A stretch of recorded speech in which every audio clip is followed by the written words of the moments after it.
This video has a point to prove. There's this nasty, I'll say it, misconception going around that the experience of solo runs are not properly balanced with the same attention and meticulousness as its signature Three Musketeers format. And on paper, this is completely correct. But this formulaic approach to balancing is not equipped to take into account the varying skill and experience levels of those you are matched with. You have an equal chance of running into what's functionally Elden Ring's Batman with 2,600 hours in the base game and an encyclopedia of various game knowledge in which he deems more important than his own family, and running into the story's introductory villain whose entire job is to have their ass handed to them by said Batman. Being balanced around two other teammates doesn't mean much when the ones you find turn out to be some real chumps. Or maybe you're the chump and you just don't feel like embarrassing yourself. Well, I hope you bird brains bought the battle pass, cause we're beelining it straight to the deepest circle of hell and this battle bus ain't got brakes, son. Number 8,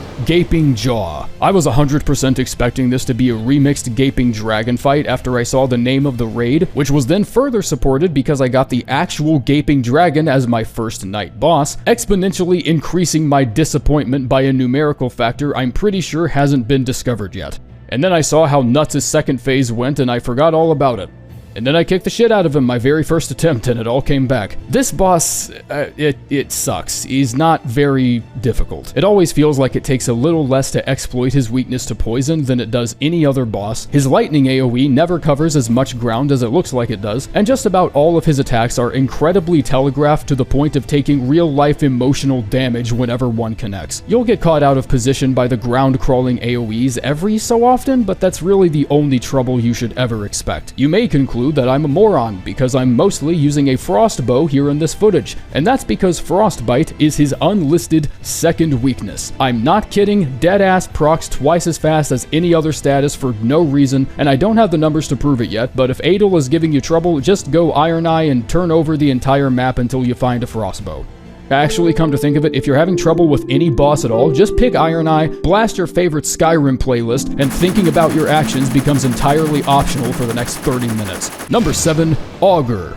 Look, man, I'm sorry. I really don't mean to just come out swinging this hard, but I legitimately don't understand people who say they had difficulty with this fight. There is exactly 1 degree of separation between you and the last breath this boss will ever take, and that is literally any great bow you find racked in any encampment. Doesn't matter what elements on it, just who gives a shit? I don't even know what the lightning weakness is supposed to do, because I killed the boss too quickly to ever actually see it take effect. And even though I don't have the numbers to support this yet, once again, there's always been a noticeable correlation in most Souls games regarding various aquatic wildlife and their implied weakness to piercing attacks. And I see no reason to believe this hasn't carried over to Nightreign as well, because every time I roll a great bow or even a good spear, Jellyfish Fields over here gets paralyzed from the knees down and doesn't get back up. There are a couple EA patented surprise mechanics waiting for you though, like suddenly needing to divert your attention to the magic teardrop slowly falling to the ground like a New Year's countdown, or sleep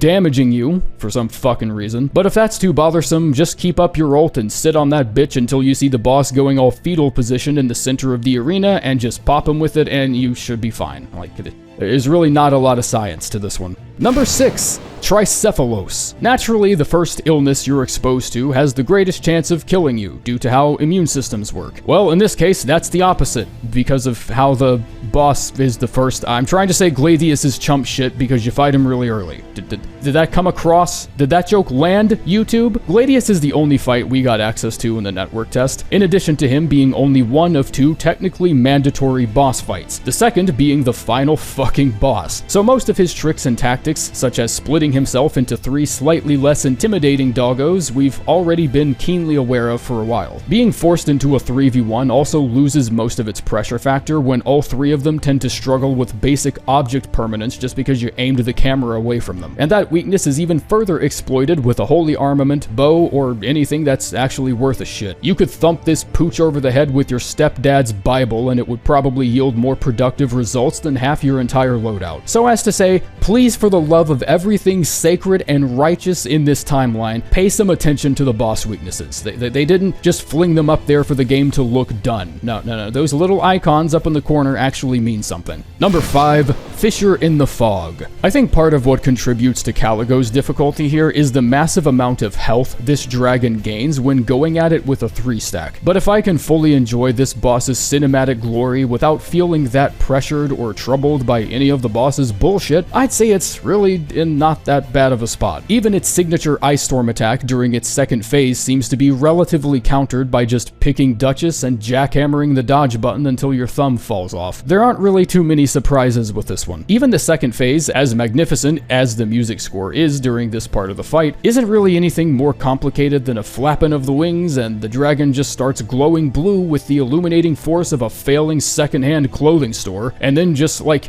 fights harder. And honestly, absolute cinema comments aside, this boss can be a bit of a pest with how frequently it relocates, especially if you're designed to take fights at a closer range like Duchess or Raider. At least 80% of the fight is going to involve you getting in a week's worth of cardio, sprinting at the boss with all the motion those twiggy thighs are capable of producing. Another 15% will have to be dodging some kind of large attack that occurs every 10 minutes, and then hopefully, if you're not completely out of breath, the remaining 5% can be dedicated to getting in at least one solid hit before she fucks off again. She'll occasionally retreat to an unknown location and start building a massive ice platform she then plans to drop on your clueless head, but that can be easily countered by good old Dolby Atmos surround sound to figure out where she's at and then promptly knock her out of it. Headphone privilege wins once again. Number 4, Darkdrift Knight. We've officially entered the second half of the list, and we're just now fighting our very first boss that even relatively resembles something human.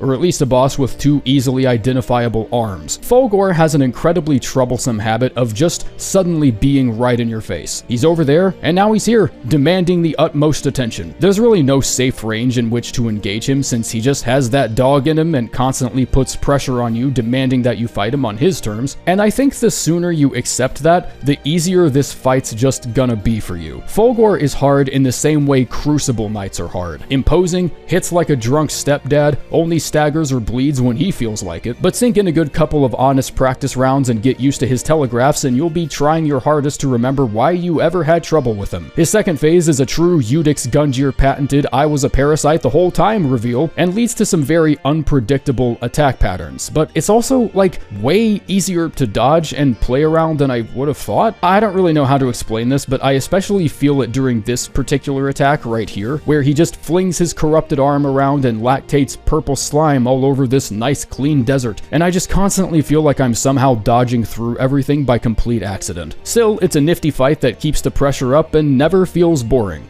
Probably my favorite fight in the whole game.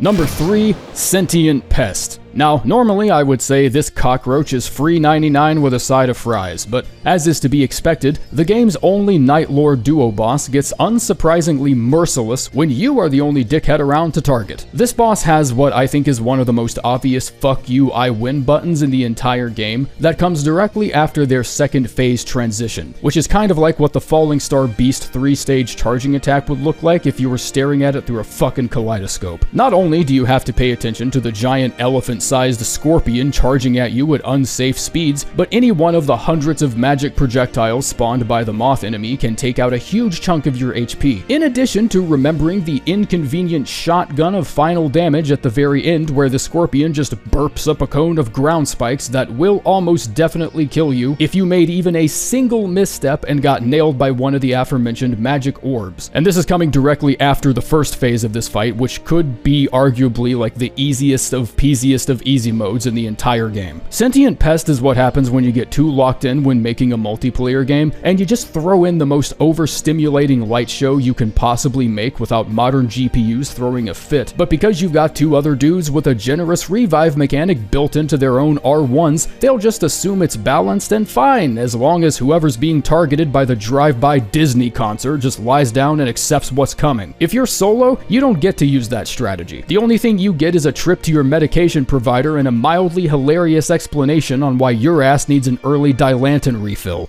Number 2.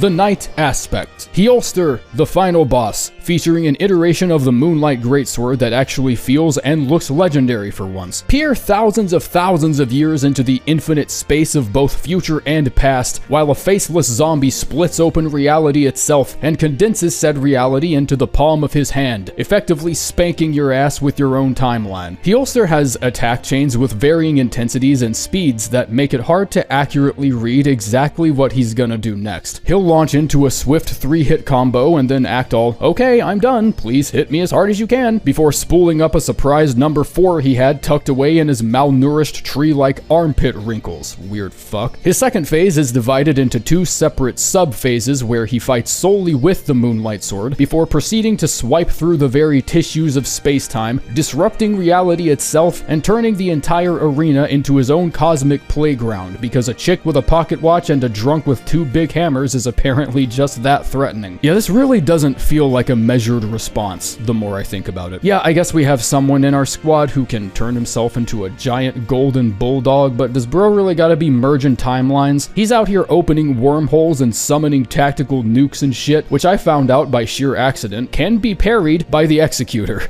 and I think that's stupid as hell. He's really hard to keep up with, but as I said earlier with the Darkdrift Knight, just give it like 2 weeks and level 1 runs with base weaponry and no relics won't even be that impressive. Number 1. Equilibrious Beast. Libra is not my favorite boss by any means, but he is without argument or any semblance of debate the most interesting boss in the game. The only boss in the entire game sporting a madness weakness, so you better keep an eye out for fuck.